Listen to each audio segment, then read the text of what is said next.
Aggressive grizzly bears mauled Peter to his death. I've met bears before, but at that moment, it was like a part of my brain knew exactly what was going to happen, but the other part of my brain was denying that it was happening. I knew I was in serious danger with her two cubs there. This is what the 39-year-old had to say when he realized he was in the last few seconds of his life. If you want to hear the full story, don't go anywhere and stick around till the end. Peter Graham has been in the hospital for a month after a mother grizzly bear attacked him in Kananaskis Country. But he can still remember every scary second of what happened to him. Since he was a teen, Graham has been exploring in the mountain ranges near Canmore. He hikes alone a lot and likes to go on paths that aren't as busy. On September 26, 2021, he went to Kananaskis Country's Highwood Pass area, but he said it was full of cars.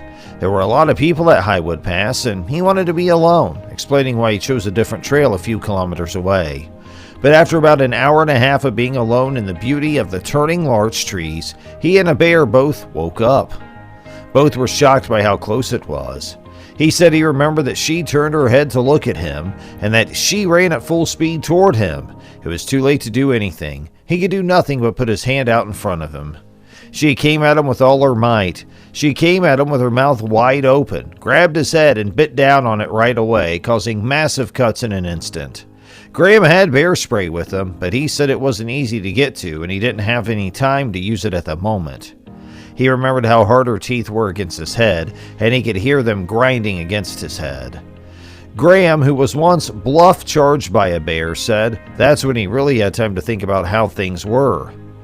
Graham stated that there was definitely scary times. She moved so strongly. Once I was on the ground, she started touching other parts of me. She bit my stomach and my legs and shook me around my legs. He said I had my eyes closed for most of it.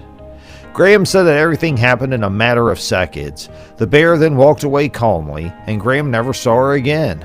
He said that the first thing he did was grab a roll of gauze and wrap it around his bleeding head. He then used his emergency GPS to press the SOS button.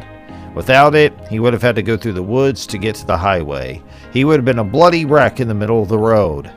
After an hour, he heard a helicopter buzzing above him and saw a rescuer in a long line.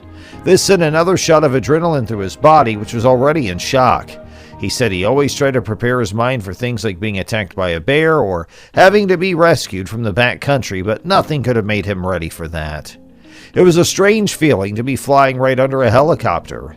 Thanks to the rescue who clipped him in, he could see that he was just doing his job, which made him feel better. Graham had surgery in Calgary right away. He said that his head had 46 staples and that his face had 26 stitches. He was hurt in almost every part of his body, but doctors expect him to get better soon. Graham said that conservation officers talked to him while he was in the hospital. He asked them to leave the bear alone. He's thankful to the rescue team that pulled him out with a long line that day, and to the paramedics who were waiting for him in the staging area. He says that a team of nurses and doctors helped him to get to where he is now, which is doing very well given what he went through. Even though the scars on his skin have healed, he says that that's the only place he's ever been hurt. He's always been ready in his mind for something bad to happen, but it was a very scary day. He hasn't been traumatized by it because he's been in dangerous situations before and knows people who have. He said that the next time he would make more noise and make sure his bear spray was even easier to get to. He tells people to be aware of their own limits and always be ready for anything. So that was all about this bear attack story. Please subscribe to our channel and press the bell icon for more videos on true animal attack stories.